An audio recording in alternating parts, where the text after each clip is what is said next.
بسم اللہ الرحمن الرحیم۔ السلام علیکم۔ چلیے شروع کرتے ہیں کہانی۔ اس دن میں اپنی امی کی دوائیں لے کر میڈیکل سٹور سے باہر نکلا تھا۔ مجھے گھر پہنچنے کی کافی جلدی تھی۔ اماں اکثر واپسی پر میرا انتظار کر رہی ہوتی تھیں۔ میں جلدی سے اپنی بائک کی طرف بڑھ گیا جو سٹور میں جانے سے پہلے میں نے باہر ہی کھڑی کی تھی، لیکن بائک کے پاس پہنچ کر میں ٹھٹک کر رہ گیا۔ ایک درمیانی عمر کی عورت بکھرے بالوں کے ساتھ میری بائک پر بیٹھی تھی۔ آس پاس کے ماحول سے بے خبر وہ بائک سے کھیلنے میں مگن تھی۔ مجھے اس کا یہ انداز عجیب سا لگا۔ اس کا سر دوپٹے سے بے نیاز تھا۔ میں خاتون کے پاس گیا اور گلا کھنکھار کر اسے اپنی جانب متوجہ کرنے کی کوشش کی، مگر میرے بلانے پر وہ ٹس سے مس نہ ہوئی بلکہ یوں ہی بیٹھی رہی۔ پھر میں نے اسے خود ہی کہا، محترمہ یہ میری بائک ہے، آپ برائے مہربانی میری بائک سے اتر جائیے، میں نے قدرے اونچی آواز میں کہا تھا۔ عورت میری آواز سن کر چونک پڑی اور دیوانہ وار ہنسنے لگی۔ مجھے اس کا ہنسنا بہت برا لگ رہا تھا۔ شام کے سائے گہرے ہو رہے تھے اور مجھے جلد گھر پہنچنا تھا، اور یہاں یہ مصیبت تھی کہ میری جان نہیں چھوڑ رہی تھی۔ میں کشمکش کا شکار تھا کہ اب اس عورت سے کیا کہوں۔ تبھی اس نے میرے گال کو یوں پچکارا جیسے وہ کسی چھوٹے بچے سے مخاطب ہو۔ بولی، کیوں؟ روزانہ تم ہی بائک چلاؤ گے؟ آج تم میرے ساتھ بیٹھو، میں تمہیں سیر کرواتی ہوں۔ اب تو مجھے خاتون کی ذہنی حالت پر شبہ ہونے لگا۔ اتنے میں ایک نوعمر لڑکی تیز تیز قدم اٹھاتی میرے پاس آ گئی۔ اس نے اس عورت کی جانب دیکھا اور بولی، معاف کیجیے گا، یہ میری والدہ ہیں، ان کا ذہنی توازن درست نہیں ہے، انہیں چھوڑ کر میں سٹور میں ذرا دیر کو گئی تھی، بس انہوں نے اتنا کہہ کر وہ چپ ہو گئی۔ اس کی بات ادھوری رہ گئی۔ لڑکی کی بات سن کر مجھے خاصا شرمندگی ہوئی۔ میں تو اس عورت کے بارے میں کچھ اور ہی سوچ رہا تھا کہ خدا جانے کون ہے اور مجھ سے کیا چاہتی ہے۔ میں نے لڑکی سے معذرت کی اور کہا، مجھے معلوم ہوتا کہ یہ ذہنی طور پر بیمار ہیں تو میں انہیں کچھ بھی نہ کہتا۔ خیر وہ لڑکی اپنی ماں کو بائک سے اتارنے لگی، مگر خاتون نے بائک کو مضبوطی سے پکڑ لیا، گویا وہ بائک چھوڑنے پر راضی ہی نہ تھی۔ تھوڑی سی کوشش کے بعد لڑکی بے بس ہو گئی۔ یہ دیکھ کر مجھے کہنا ہی پڑا، اگر آپ برا نہ مانیں تو میں آپ کی والدہ کو آپ کے ساتھ آپ کے گھر چھوڑ آتا ہوں، ذرا سی دیر لگے گی اگر آپ کا گھر قریب ہے تو۔ میں نے کہا تو لڑکی فوراً مان گئی، کیونکہ اس کے علاوہ اور کوئی چارہ نہیں تھا۔ وہ اپنی ماں سے کچھ کہتی تو وہ چیخنے چلانے لگتی، سو لوگوں میں تماشا لگنے سے بہتر تھا کہ وہ میری بائک پر بیٹھ جاتی۔ سارا راستہ اس نے کوئی بات نہ کی، نہ ہی میں نے اس سے کچھ پوچھا۔ تھوڑی دیر چلنے کے بعد اس نے مجھے اپنے گھر کا راستہ بتایا۔ اس نے جس عمارت کا بتایا تھا وہ کوئی گھر تو نہیں تھا، البتہ یہ ایک گرلز ہاسٹل تھا جہاں شاید باقی بھی خواتین رہتی تھیں۔ ہاسٹل کے باہر رک کر لڑکی نے فون ملایا تو 2-3 لڑکیاں دروازے سے باہر آ گئیں اور اس کی ماں کو بائک سے اتار کر لے گئیں۔ مجھے اس عورت کی حالت دیکھ کر بہت ترس آیا، ساتھ ہی میں اس لڑکی کے بارے میں سوچنے لگا جو تھی تو بہت خوبصورت مگر اپنی پاگل ماں کا سہارا بنی ہوئی تھی۔ اس کے بارے میں سوچتا سوچتا میں گھر آ گیا۔ اس کی آواز میں عجیب سی کشش تھی، یوں لگتا تھا وہ بولتی ہے تو چل ترنگ بج اٹھتے ہیں۔ اس کا معصومانہ انداز اور جھکی جھکی نگاہیں میں چاہ کر بھی بھول نہیں پا رہا تھا۔ اس کا ایک ایک انداز اور ایک ایک لفظ میرے ذہن پر یوں نقش ہو گیا جیسے میں اسے برسوں سے جانتا ہوں۔ میں نے اسے ذہن سے جھٹکنے کی کوشش کی اور خود گھر آ گیا۔ میں نے دوائیں بہن کو دیں اور اپنے کمرے کی طرف چلا گیا۔ آج مجھے بہت تھکاوٹ ہو رہی تھی۔ بیڈ پر گرتے ہی میں سو گیا۔ صبح آنکھ کھلی تو سب سے پہلا خیال اسی دشمن جاں کا آیا۔ مجھے وہ بات یاد آ گئی کہ جو شخص آپ کو رات کو سونے سے پہلے اور صبح اٹھنے کے بعد یاد آئے، سمجھ لو اس سے دل کا کوئی رشتہ ہے۔ یہ بات یاد آتے ہی میں مسکرا پڑا تو گویا اس انجان لڑکی سے میرے دل کا رشتہ منسوب ہو گیا تھا۔ اس بات کو 3 ہفتے گزر گئے، میری یہی کیفیت رہی۔ میں اکثر اس انجان لڑکی کو یاد کرتا، سٹور کے باہر سے گزرتا تو وہی منظر یاد آتا۔ یہاں تک تو ٹھیک تھا، مگر اب میں اکثر میڈیکل سٹور کے آس پاس سے گزرتا تو تھوڑی دیر کو رک جاتا۔ نہ جانے کیوں مجھے اس کا انتظار سا رہنے لگا تھا۔ میرا دل شدت سے چاہتا تھا کہ ایک بار اس سے ملاقات کروں اور اس سے پوچھوں وہ اپنی ماں کے ساتھ ہاسٹل میں کیوں رہتی ہے، اس کی زندگی کی کہانی کیا ہے، وغیرہ وغیرہ۔ مگر یہ تو ایک بہانہ تھا، اصل میں اسے پسند کرنے لگا تھا۔ خدا خدا کر کے ایک دن وہ مجھے اسٹور کے باہر نظر آ گئی۔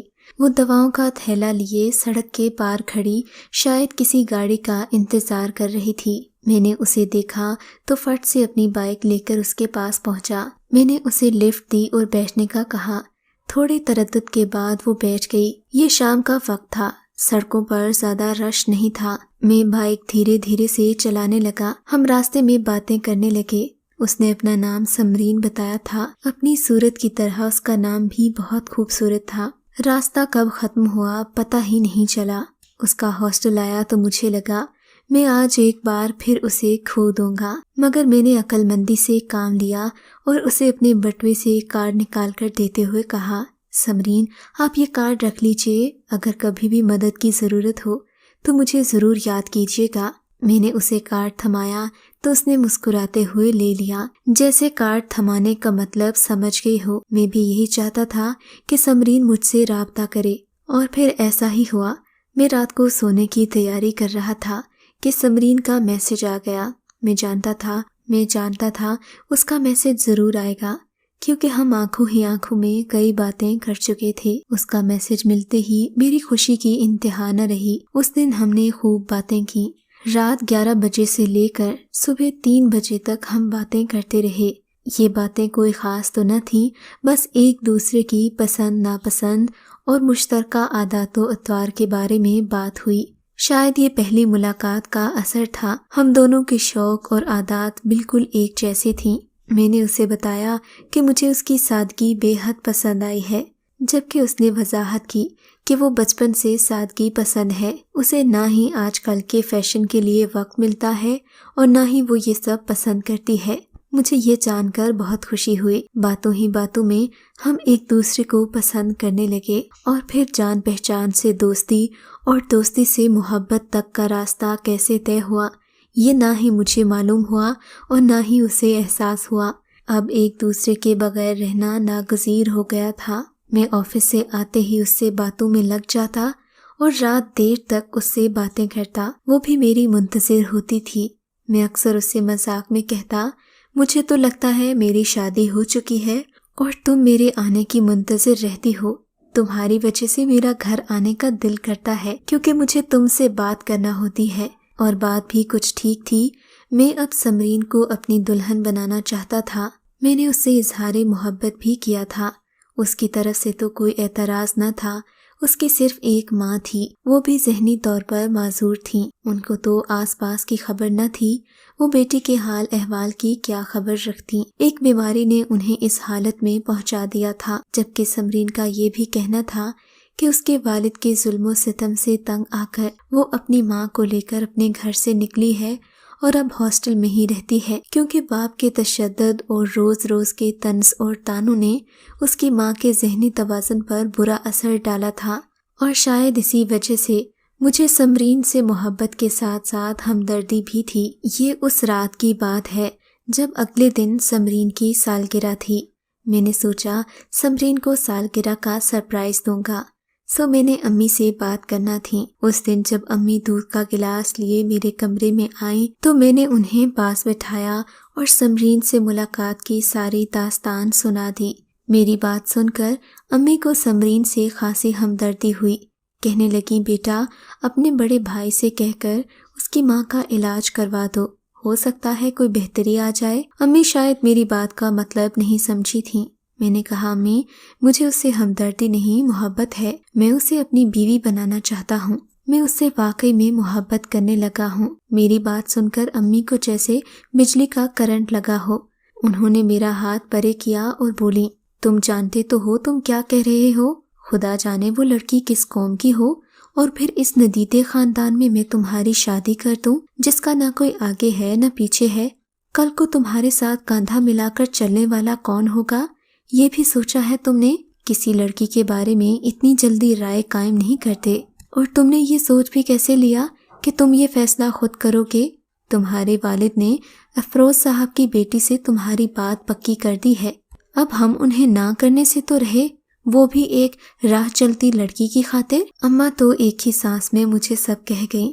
مگر مجھے امی کی باتوں سے سخت مایوسی ہوئی تھی۔ کیا کوئی ماں ایک عورت کے بارے میں اتنے صفاقانہ جذبات رکھ سکتی ہے؟ اس دن کے بعد سے میں نے ماں سے اس بارے میں کوئی بات نہیں کی۔ میں جانتا تھا وہ کسی صورت پگھلنے والی نہیں ہے، ایک بات کہہ دیتی تو پھر اس پر قائم رہتی تھی۔ میں تو سمرین کے بغیر جینے کا تصور بھی نہیں کر سکتا تھا۔ میں نے فیصلہ کر لیا تھا کہ سمرین کو لے کر علیحدہ گھر میں اس سے شادی کر کے رہوں گا، مگر اس کی نوبت ہی نہ آئی۔ اماں نے اپنے سر کی قسم دے دی، میرا مرا ہوا چہرہ دیکھو گے، اگر تم اس لڑکی کو بیاہ کر لائے تو سمجھو کہ ہم سے تمہارا کوئی تعلق نہیں ہوگا۔ اماں کی اس دھمکی پر میں واقعی سچ مچ میں ڈر گیا تھا۔ میں نے سمرین سے بات کرنا کم کر دی۔ وہ ہم جو گھنٹوں باتیں کیا کرتے تھے اب سمٹ کر چند منٹوں کی گفتگو پر رہ گئیں۔ جب بھی سمرین کال کرتی میں اسے یہی کہہ کر ٹال دیتا کہ آج میں بہت مصروف ہوں، تم سے بات نہیں کر سکتا۔ کچھ دن تو یوں ہی چلتا رہا، مگر پھر وہ بھی سمجھ گئی کہ میں اس سے بات نہیں کرنا چاہتا۔ وہ بھی چپ چپ سی رہنے لگی تھی۔ ایک دن میں آفس میں تھا کہ سمرین کی کال آئی۔ عموماً وہ آفس کے اوقات میں مجھے کال نہیں کرتی تھی۔ وہ جانتی تھی کہ میں ان اوقات میں مصروف ہوتا ہوں، مگر اس دن اس کی بار بار کال آ رہی تھی۔ میں میٹنگ میں تھا، اس کی کال اٹینڈ نہیں کر سکا۔ میٹنگ ختم ہونے کے بعد میں نے اسے دوبارہ کال کی، مگر اس کا نمبر بند جا رہا تھا۔ میں نے سوچا شام کو بات کروں گا، مگر اس سے بات نہ ہو پائی۔ اس کا نمبر مسلسل بند جا رہا تھا۔ اگلا ایک ہفتہ بھی ایسا ہی ہوتا رہا۔ میں اسے کال کرتا مگر اس کا نمبر بند ملتا۔ اب مجھے حقیقی معنوں میں پریشانی ہونے لگی تھی، مگر اس کا مجھے کہیں کوئی نشان نہیں مل رہا تھا۔ اس کے ہاسٹل میں جانے کی ہمت نہیں تھی کیونکہ وہاں خواتین رہتی تھیں۔ میں کس ناطے سے وہاں جاتا اور پوچھتا کہ سمرین کہاں ہے؟ یوں ہی 6 ماہ گزر گئے۔ اماں نے افروز انکل کی بیٹی سعدیہ کے ساتھ میری منگنی بھی طے کر دی۔ جلد ہی ہماری شادی کی تاریخ ٹھہر گئی۔ سعدیہ سے شادی کرنے پر میں ہرگز آمادہ نہیں تھا، مگر بڑوں کا فیصلہ تھا سو میں کوئی اعتراض نہ کر سکا۔ شادی کے بعد معلوم ہوا کہ میرے اور سعدیہ کے مزاج میں ہم آہنگی نہیں ہے۔ شادی کی رات ہی اس نے مجھ سے کوئی بات نہ کی اور طبیعت کی خرابی کا بہانہ بنا کر سو گئی۔ میں بھی اس سے بات کرنے کے لیے کون سا مرا جا رہا تھا۔ میں سمرین کی یادوں میں کھویا ہوا تھا۔ میں نے اس سے کوئی بات نہ کی۔ یوں ہی ہماری شادی کو 3 دن گزر گئے۔ ہم دونوں میں کوئی بات چیت نہ ہوئی۔ تیسرے دن سعدیہ کہنے لگی مجھے میکے چھوڑ آؤ۔ مجھے اس کی بات پر بھلا کیا اعتراض ہو سکتا تھا؟ اس کا وجود تو میں اپنے کمرے میں برداشت بھی نہ کرنا چاہتا تھا، سو میں نے اسے میکے چھوڑ دیا۔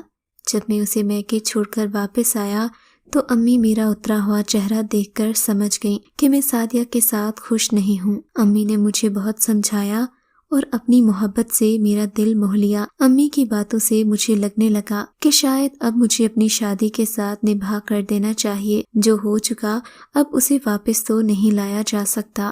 میں نے دل میں ٹھان لیا کہ اب امی کو کوئی تکلیف کوئی دکھ نہیں دوں گا، سعدیہ کے ساتھ اچھے طریقے سے رہوں گا اور اسے بھی اپنی محبت کے رنگ میں رنگ لوں گا۔ مگر یہ میری خوش فہمی تھی۔ سعدیہ میکے سے آئی تو اس کے تیور ہی اور تھے۔ میں اسے بات کرنے کی کوشش کرتا تو وہ اٹھ کر جانے لگتی، کبھی کہتی مجھے کوئی کام یاد آ گیا ہے۔ یوں ہی 1 ہفتہ اور گزر گیا۔ میرے اور سعدیہ کے درمیان ایک سرد سی دیوار قائم ہو گئی جسے چاہ کر بھی میں گرا نہیں سکا۔ سعدیہ کی طرف سے سرد مہری پا کر میں نے بھی اپنا والہانہ پن کم کر دیا۔ میں اپنی پہلی والی روش پر واپس آ گیا۔ میں سوچ رہا تھا شاید سعدیہ کو بھی اس رشتے کو قبول کرنے میں تھوڑا وقت لگے گا، لہٰذا میں نے اسے وقت دینا مناسب سمجھا۔ مگر اب سعدیہ کی حرکتیں کچھ مشکوک ہونے لگی تھیں۔ میں اکثر رات کو سو جاتا، کبھی میری آنکھ کھلتی تو وہ کمرے میں موجود نہ ہوتی، کبھی میں آتا تو میرے اچانک آنے پر وہ گھبرا جاتی۔ مجھے مسلسل لگتا جیسے وہ مجھ سے کچھ چھپانے کی کوشش کر رہی ہو۔ میں نے کچھ دن تو نظر انداز کیا، مگر پھر میں اس پر نظر رکھنے لگا۔ ایک دن رات کو میری آنکھ کھلی، سعدیہ کمرے میں نہیں تھی۔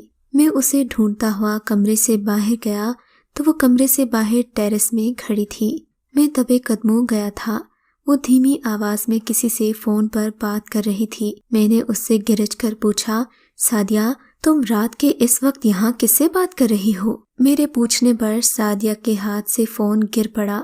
اس سے پہلے کہ مجھے کچھ معلوم پڑتا، سعدیہ نے اپنا فون دیوار پر دے مارا۔ وہ ٹکڑے ٹکڑے ہو کر نیچے گر پڑا۔ سعدیہ غصے میں تل ملاتے ہوئے بولی، تم مجھ پر شک کر رہے ہو؟ میں اپنی سہیلی سے بات کر رہی تھی، مگر تم تو بڑے شکی انسان نکلے۔ دکھا دینا اپنی مشرقی مردوں والی اصلیت۔ الٹا چور کوتوال کو ڈانٹے والی بات ہو گئی تھی۔ سعدیہ مجھے ڈانٹ رہی تھی، غصہ کر رہی تھی، حالانکہ غلطی اس کی تھی۔ میں جان گیا تھا وہ یہ سب اپنی غلطی چھپانے کے لیے کر رہی ہے۔ دراصل وہ واقعی کسی سے بات کر رہی تھی۔ اگر ایسا نہ ہوتا تو وہ فون توڑنے کی زحمت نہ کرتی۔ میرے نزدیک تو یہ معمولی سی بات تھی، مگر اگلے دن میں صبح اٹھا تو گھر میں کوہرام مچا ہوا تھا۔ امی مجھے کوسنے دے رہی تھیں، جبکہ ابو مجھ سے الگ ناراض تھے۔ میری تو سمجھ میں نہ آ رہا تھا کہ ایسا کیا ہو گیا جو سب الٹا مجھ پر برس رہے ہیں۔ پوچھنے پر پتہ چلا کہ سعدیہ روٹھ کر اپنے میکے چلی گئی ہے۔ اس کا کہنا تھا کہ میں نے کل رات غصے میں اسے طلاق دے دی ہے۔ سعدیہ کی اس حرکت پر میں حیران رہ گیا۔ میں نے تو سعدیہ سے غصے میں صرف یہ پوچھا تھا کہ وہ کس سے بات کر رہی تھی، جبکہ اس نے مجھ پر طلاق دینے کا الزام لگا دیا تھا۔ خیر اب مجھ پر تو کسی نے یقین نہیں کرنا تھا، سبھی کو سعدیہ سچی لگی تھی۔ سعدیہ اپنا سامان سمیٹ کر جا چکی تھی۔ میری زندگی سے وہ یوں نکلی جیسے کبھی میری زندگی میں آئی ہی نہ ہو۔ مجھے تو عورت ذات سے نفرت ہو گئی تھی، حالانکہ میں نے سعدیہ کو خوش رکھنے کی پوری کوشش کی تھی۔ اب میرا گھر میں دل نہ لگتا تھا، رہی سہی کسر بھی پوری ہو گئی تھی۔ میں نے سمرین کو کال کرنے کی کوشش کی، مگر اس کا نمبر آج بھی بند تھا۔ ان حالات سے میں پریشان رہنے لگا۔ جو برائی میں نے زندگی بھر نہ کی تھی، اب وہ بھی میری روش بن گئی تھی۔ میں تمباکو نوشی کرنے لگا تھا۔ سگریٹ تو خیر روزانہ کا معمول تھا، جبکہ کبھی کبھار شراب کی محفل بھی ہو جاتی۔ اس سب کے باوجود میرا چین لٹ چکا تھا۔ ایک دن میرا ایک دوست مجھے اس محلے میں لے گیا جہاں لوگ دن کے اجالے میں نہیں جاتے، مگر یہاں جا کر میری بے چینی میں اضافہ ہو گیا۔ عجیب سی وحشت ہونے لگی۔ اس کے بعد میں نے وہاں جانا بھی چھوڑ دیا۔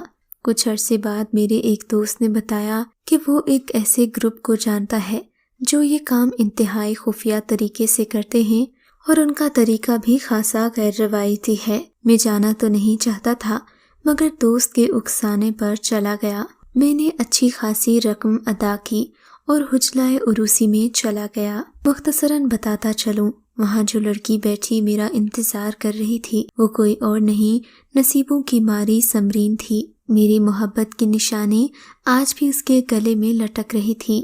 میں نے اسے دیکھا تو وہ پھوٹ پھوٹ کر رو دی۔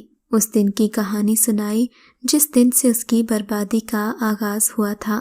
سمرین نے بتایا کہ ہاسٹل کی وارڈن نے اس کی بے بسی کو دیکھتے ہوئے اور یہ جان کر کہ اس کا کوئی وارث نہیں ہے، اسے ایک شخص کے ہاتھوں بیچنے کی کوشش کی۔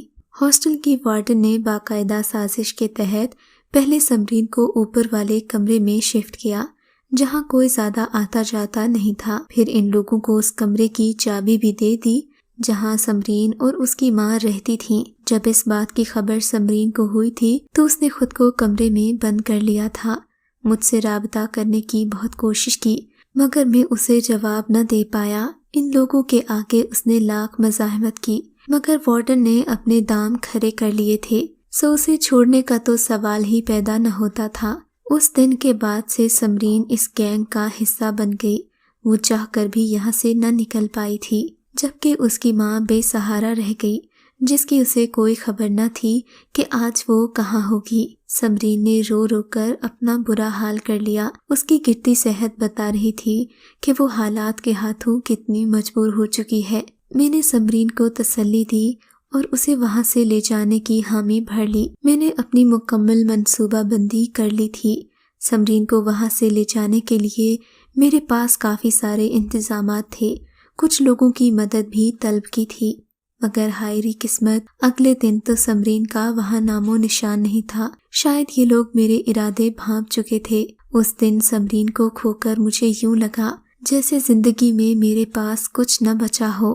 آج میں سمرین کو اسی طرح کے اڈوں پر تلاش کرتا پھرتا ہوں۔ میں توبہ کرنا بھی چاہوں تو سمرین کی تلاش مجھے وہاں لے جاتی ہے جہاں میں نہیں جانا چاہتا۔ آپ ہی بتائیے اس میں میرا کیا قصور ہے؟ اگر آپ کو ہماری کہانی اچھی لگی ہے تو اردو کہانی سینٹر کو سبسکرائب کیجیے اور ہماری ویڈیوز سب سے پہلے دیکھنے کے لیے بیل آئیکن کو ضرور کلک کیجیے۔ اور ہاں، کامنٹ سیکشن میں اپنی رائے کا اظہار کرنا مت بھولیے گا۔